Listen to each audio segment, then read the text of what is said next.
這個畫面是前幾天俄軍機動防空小組的實彈射擊訓練。火力軍看完之後直呼內行，簡直是天才，這太俄羅斯了。請按下踢鍵向队友道歉。为什么说他是天才呢？视頻裡這挺像風車一樣的機槍叫雅克畢，12.7公里4管加特林重機槍，每分鐘射速高達恐怖的5000發。這玩意兒原本是掛在米24此路武裝直升機機頭上的專屬航空機槍。俄羅斯不愧是戰鬥民族，真就是人均綠巨人，敢直接把它焊在皮卡上當步兵防空武器用。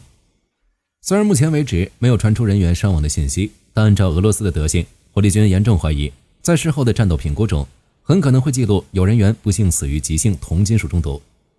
雖然這個畫面是一個地獄笑話，但我們事後想想真替俄羅斯感到心酸。很多人可能不知道，這挺在皮卡上發瘋的機槍它不是從垃圾場裡扒出來的殘次品，在幾十年前它是蘇聯航空工業的驕傲，是讓整個北約防線夜不能寐的冷戰巨獸。但現在在俄羅斯手上，它只能在卡車上轉圈，淪落為全世界的笑話。今天火力軍就帶大家一起來看看到底發生了什麼，能把北約最恐懼的頂級武器逼成這個樣子。這挺發瘋的機槍背後是俄羅斯自有國情在，還是面對烏克蘭的逼迫已經絕無退路了呢？我們先來看看這把雅克畢機槍，它的關鍵參數其實就一句話：每分鐘5000發12.7公里穿甲彈。5000發是什麼概念？如果它面前是當年北約最精銳的 M113 裝甲運兵車，不需要1分鐘，甚至不需要10秒，數百發帶有恐怖動能的12.7毫米穿甲燃燒彈的火力覆蓋，會瞬間把裝甲車撕成碎片。雅克畢它生來就是一台毫無感情的裝甲粉碎機。那麼既然擁有如此恐怖的毀滅能力，為什麼一放到皮卡車上，又為什麼會發生開槍旋轉擊傷自己人？有很多人以為是機槍底座焊得不夠結實，但事實不是這樣的。火力軍給大家畫了一個草圖，看到了嗎？雅克畢的後坐力足足有 1.4 噸。這種威力巨大的機槍，哪怕和常規機槍一樣，旋軸設置在正下方，也會因為一點誤差而劇烈晃動。但是俄羅斯的天才工程師居然敢把旋軸設在側邊。印度和俄羅斯真就是本世紀最佳拍檔。工程師可能無比確信戰無不勝的俄羅斯人是鐵打的，區1.4噸士兵能輕鬆扛住，畢竟他們的總統可是和棕熊決鬥過。但是正常來講，地球上沒有人類能夠挺住如此巨大的後坐力，但也不一定，說不定我們觀眾裡有奇人呢。所以蘇聯人造成這東西從來都不是作為單兵武器，為它而生的是一款代號為 KPS-53AW 的重型遙控炮塔。在這個炮塔內部有複雜的液壓減震裝置，有精密的電機系統負責。最關鍵的是，當它以5000發的極速噴吐火舌時，那 1.4 噸重的瞬間後坐力是由米24那一架重達8噸多的直升機機身扛下來的。在那個完整的機械生態裡，飛行員只需要按下電鈕，所有的震動、偏移、熱量都會被直升機龐大的機體和電子系統消化，這才是它原本的模樣，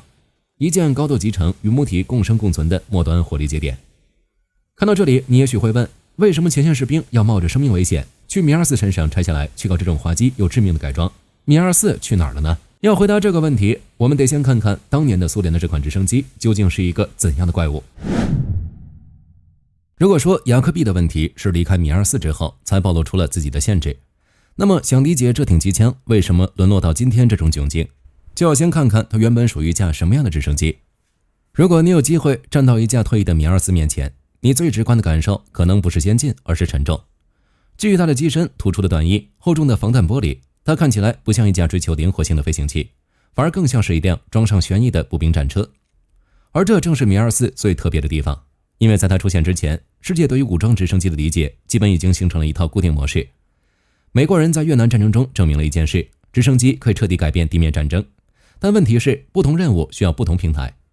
運輸直升機負責把士兵送到戰場，比如 UH-1 攻擊直升機負責用火力摧毀目標，比如 AH-1 眼鏡蛇。運輸機需要空間，攻擊機需要火力，兩者結合意味着必須接受更多妥協。發展單一用途的型號最大的好處就是可以把某方面的優勢放大到極限，比如載人就追求更大的容量，攻擊就追求更猛的火力。但蘇聯設計師米哈伊爾·米爾卻提出了另一個問題，如果未來戰爭是快速推進，是閃擊歐洲，那麼部隊最需要的是不是一架能夠跟隨裝甲部隊一起前進的空中平台？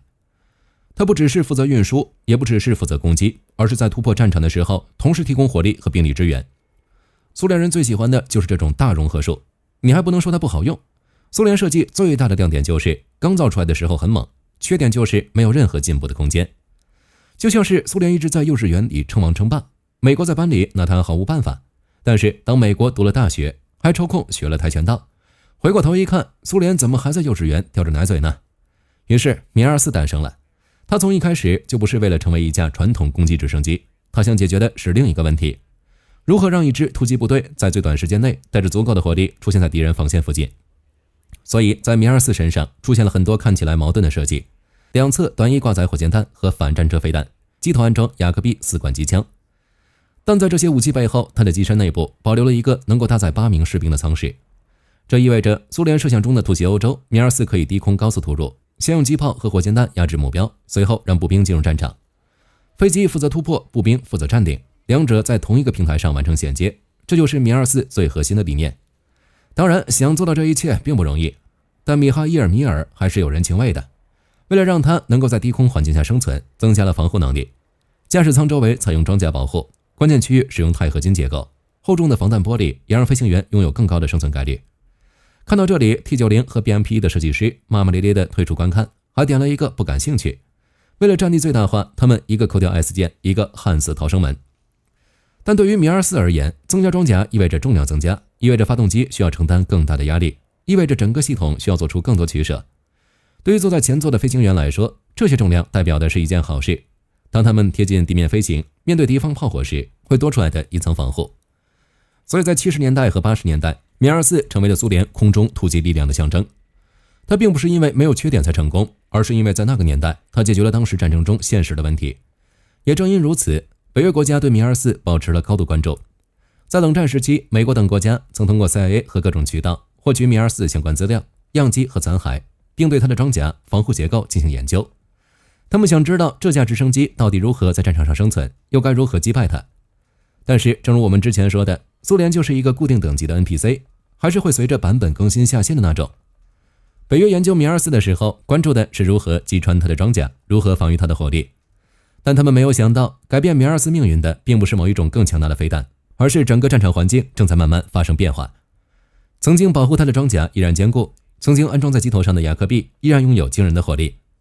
可是當米24再次飛向新的戰場時，他面对的敵人已經不再是在地面緩慢推進的裝甲了。戰爭開始變得更加透明，偵察手段越來越密集，低成本精確武器開始改變攻防關係。一架為冷戰打造的空中突擊平台正在面對一個它誕生時沒有想過的問題。如果戰爭的規則已經改變，那麼曾經最適合那個時代的武器為什麼不能繼續統治天空？很多人認為米24的衰落是從阿富汗的山溝裡開始的。當游擊隊員從破毯子裡抽出獨自防空飛彈，扣下扳機的那一刻，這台空中巨獸迎來了它的天敵。表面上看確實如此，一枚幾萬美金的便攜式飛彈擊落一架造價高昂、滿載突擊步兵的重型直升機，這筆賬蘇聯人怎麼算怎麼虧。但這只是表象，如果僅僅是防空飛彈的威脅，工程師可以加裝紅外干擾彈，可以改進排氣管降低熱信號，飛行員可以改變戰術，飛得更低更快。事實上，他們當年也是這麼做的。面對具體的武器，強大的軍工體系總能找到補救的辦法。真正讓米24感到無力的不是某一個具體的飛彈，而是一種正在悄悄改變的戰爭規則。回憶一下米24被造出來的初衷，它的假想敵是歐洲大平原上的北約装甲機群，它的火控系統是為了搜索龐大的戰車編隊，它那一身重火力是為了擊碎固定的防禦陣地。在那個預設的戰場裡，敵人是清晰的，目標是明確的，交戰雙方都在遵守同一套拿破崙時代的排隊槍毙戰術。可是後來呢？無論是在阿富汗的群山，還是在車臣的廢墟，甚至在今天東歐泥濘的平原上，那些排着整齊隊列等着他去掃射的鋼鐵目標消失了。對於駕駛艙裡的飛行員來說，這是一種壓抑的體驗。坐在被鈦合金包裹的座艙裡，手裡握着能摧毀一個裝甲連隊的重火力，但光學瞄準鏡裡空空如也，沒有計劃中的裝甲車隊，沒有防空陣地，飛行員只能聽到無線電裡的雜音，看着地面上一片死寂的樹林，然後警報器突然開始瘋狂尖叫，幾百米外閃過一點火光，他甚至不知道那是誰打出來的。在今天這個戰場上，發現往往比摧毀更重要，隱蔽往往比裝甲更有效。過去需要幾十億美元、幾十個國家去聯合研制的防空網絡，現在被拆解成了1萬架廉價無人機、幾千個單兵反裝甲小組。面對這種碎片化、去中心化的敵人，米24曾經引以為傲的一切都變成了懲罰。巨大的機身成了最顯眼的靶子，厚重的裝甲擋不住從天而降的攻頂彈藥。複雜的液壓和機械結構在失去制空權和後勤保障的前線變成了累贅。他沒有做錯什麼，他的發動機還在轟鳴，他的獠牙依然鋒利，他太符合自己那個時代了，那個相信更大的力量、更厚的裝甲就能決定勝負的時代。只是那個屬於大兵團對決的世界已經在他眼前一點點瓦解了。面對這種巨大的系統性崩潰，舊時代的武器正在失去生存空間。那麼俄羅斯前線的士兵怎麼辦？難道就只能坐以待毙嗎？於是他們為了活下去，總是能想出各种各樣的辦法，哪怕這些辦法看起來極其荒唐。雅克 B 级槍只是最近網絡上流傳出來的，在不為人知的角落，俄羅斯還進行了其他異想天開的改裝。別走開，接下來火力軍將帶你見識到俄羅斯的腦洞究竟還能多大。當我們去搜索相關的資訊時，你會看到越來越多讓人懷疑人生的畫面，甚至會讓人覺得俄羅斯的士兵是不是在印度进修過。一輛 MTLB 裝甲牽引車，它誕生於上世紀50年代，裝甲薄的像水果罐头，它原本的作用只是在後方充当拉大炮的，說白了就是一個带履帶的拖拉机。但現在它的頭頂上居然被焊上了一座巨大的 2M3 双管25毫米艦炮。是的，你沒聽錯，艦炮啊！所以說不要說俄羅斯海軍沒用了，海戰不能打了，這不是還能上陸地嗎？這東西本來是裝在蘇聯時期的魚雷艇和小型掃雷艦上的，是用來掃射水面目標的。現在呢，它被硬生生從船上拔下來，離遠一點看，你說是個電動剃鬚刀也有人信。安在了一輛陸軍老掉牙的拖拉機上，長得抽象也就算了，好用也行。但問題是 MTLB 裝甲牽引車底盤太軟了，甚至有可能還不如家用轎車，根本承受不住艦炮的重量。而且陸軍的步兵也沒有任何配套的火控雷達，怎麼瞄準鎖定呢？別忘了俄羅斯是戰鬥民族，肉眼比雷達好用。網絡上居然還有很多人在一本正經地分析它的戰術價值，他們誇這叫前線的生存智慧，叫因地制宜，叫戰鬥民族的急中生智。聽起來很熱血，但這簡直可笑到了極點。什麼是前線智慧？二戰的時候，士兵在戰車裝甲上掛幾個沙袋，焊幾塊備用履帶，那叫智慧。但當俄羅斯把軍艦上的防空炮塞給一群連說明書都看不懂的陸軍時，這不叫智慧，這是喪心病狂。但如果整條幾百公里的戰線上，所有人都在大規模的搞這種離譜的拼裝玩具，那只能說明一件事：俄羅斯已經被逼到了絕路上，到了山窮水盡的地步。後方的兵工廠給不出標準答案，他們造不出足夠便宜能覆蓋戰場的防空網，他們填補不了高烈度消耗下那巨大的火力真空，原本應該提供最强力支撐的系統癱瘓了。於是那些坐在大本營裡的將軍們真的无計可施了，他們只能把壓力傳导给前線的士兵，逼着他們到處翻找破铜爛鐵，逼着他們拿起電焊槍，用最滑稽的改裝去給一個已經徹底破產的時代缝缝补補。好了，關於雅克 B 和米尔斯的故事今天就聊到這裡。您認為俄羅斯還有哪些抽象的改裝呢？別忘了按讚訂閱，我是火力軍，我們下期再見。